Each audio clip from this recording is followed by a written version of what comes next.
Hey, this is Mario here, Tiger Martial Arts Fitness Academy with Josh. Yeah, we're here to teach you today, or at least go over today, a Brazilian Jiu-Jitsu technique for this week. We got a lot going on this week. Yeah, we do. Coronavirus, Governor Holcomb has asked everyone to try to stay indoors as much as possible. Essential work only. So we just quit training? Yeah. Not really. Doritos.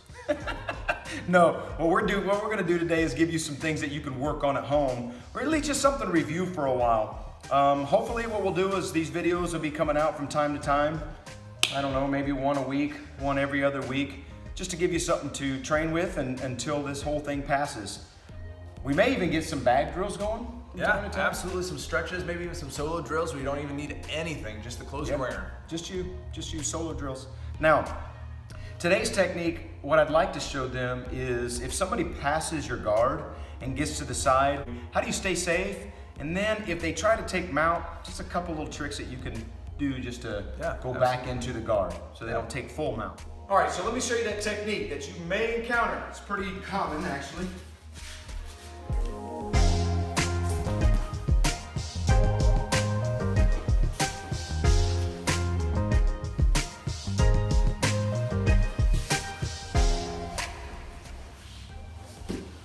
Okay, what happens when somebody passes is they can get into two basic positions. One, they can have a control position where they've got underneath the head and one arm. So they're basically just trying to maintain control. A second kind of basic position, if they're trying to attack, they do 2-on-1. So both of their arms will come down, they're trying to attack one arm, whether they get an arm lock, choke, or whatnot. All right? So once we get to this position, if I happen to go to the attacking position, Josh would want to get this arm underneath, right? He retracts the elbow and gets this arm underneath. We're here, this person, the bad guy on top, decides that they want to step over with a knee slide kind of pass to go into full mount. So, Josh already starts getting ready by taking the inside of his arm and he places it right on this leg and he's following this leg, making sure that wherever I go, he's staying there. One of the things that he's trying to avoid is for me to get this arm, or to get my knee into his armpit. He doesn't really want that to happen. It allows me to pass just a little bit easier. So he keeps the arm here.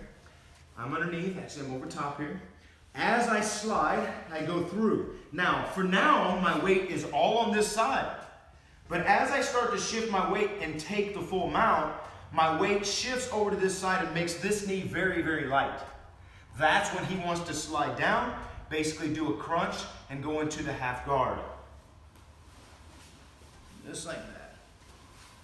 He's blocking the leg on this side, shoots through, and goes into the full guard position. So, let's show that from a different angle. All right, again, I've got 2-on-1.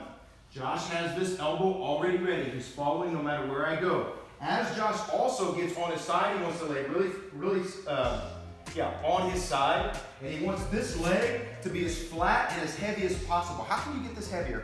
Just lift my hips up just ever so slightly, even just to the point where you might have the ability to slide a piece of paper, but that's about it. He wants to keep this on the ground because if he doesn't, even if he does follow my elbow and he doesn't keep that on the ground, I can slide this hook in, which starts causing trouble. I start getting into more of a dominant position. So again, he's floating with this piece of his elbow right onto my knee, making sure this is flat and he's staying on his side. As I step, it's light, he does a crunch, shoves my leg over top of his leg and goes into this half guard position. Now you may be stuck here for a little bit, that's totally fine. Just make sure you keep your head up real close, so you have good control. Stay with them, no matter where they're going.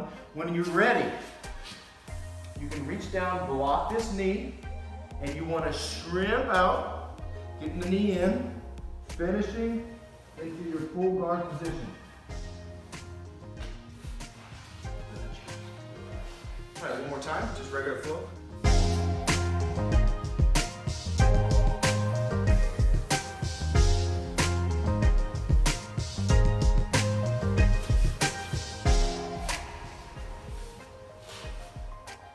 Something to be aware of when you're getting back into your guard is to make sure you keep a good head control and arm control. That way the punches don't rain down on you. So, what would you say some of the things to keep in mind are? Who's ever thrown the punches, is going to win the fight if the punches are allowed to land.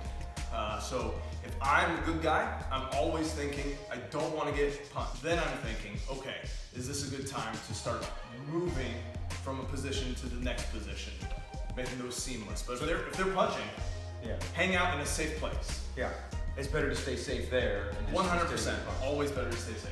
I would probably say the key point for me, if you're the person on the bottom, is making sure you're staying on your side. Don't allow your shoulders both to hit the back of the mat. Once they do, they're going to start getting so much better control over you. So stay on your side, keep a heavy leg, that way it's ready to slide, elbows down tight. So it should be used more often. As soon as somebody goes in your side mount, start looking for that knee, start keeping that leg heavy, wait for them to mount, and sometimes you can even play around and just let them take mount and see if you can get out of it. And hopefully you guys enjoyed that, and when you guys get back, we're going to see you on the mat. Thanks.